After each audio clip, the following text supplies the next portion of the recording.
Gusto kong ibahagi ang naranasan ng aking asawa nang dinala ko siya rito para sa isang stopover.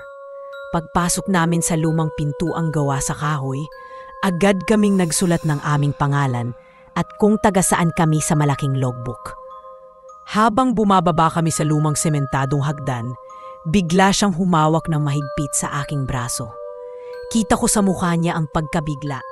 Nanigas siya sa kinatatayuan. Para bang may nakita siyang kakaiba. Pero nagpatuloy pa rin kami hanggang sa marating namin ang sementeryo. Habang kumukuha ako ng mga litrato, napansin kong dahan-dahang naglalakad ang asawa ko papunta sa altar. Nakataas ang kamay na parang may inaabot. Alam kong mayroon siyang kakayahan, kaya nilapitan ko siya at tinanong kung ano ang nakikita niya. May pari na nakatayo roon, sagot niya.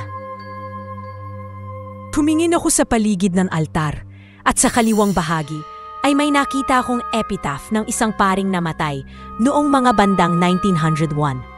Sabi ng asawa ko, dati raw ay yari sa ginto ang altar at natatakpan ng gintong tela, kaya siya parang may inaabot. Ikinuwento rin niya na maraming tao ang naroroon. May mga nakaupo, may mga nagtatawanan, may mga kumakanta. Sabi pa niya, dahilan kung bakit siya napatigil sa hagdan ay dahil biglang dumagsa ang mga taong paakyat. At akala niya ay matutulak kami, pero alam niyang hindi sila totoo dahil siya lamang ang natakot.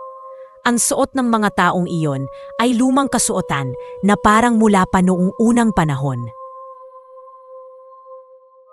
Pag-uwi namin, naghanap ako ng mga lumang larawan ng iba't ibang pananamit sa internet. Nang ipakita ko sa kanya ang isa mula pa noong huling bahagi ng 1700s, tumango siya bilang kumpirmasyon.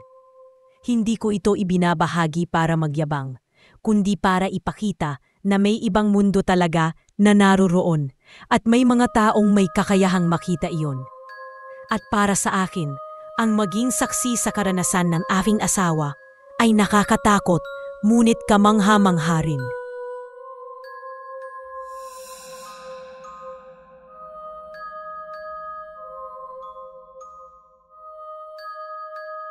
Kung naramdaman mong may nanonood habang pinapakinggan mo to, baka hindi lang imahinasyon yan.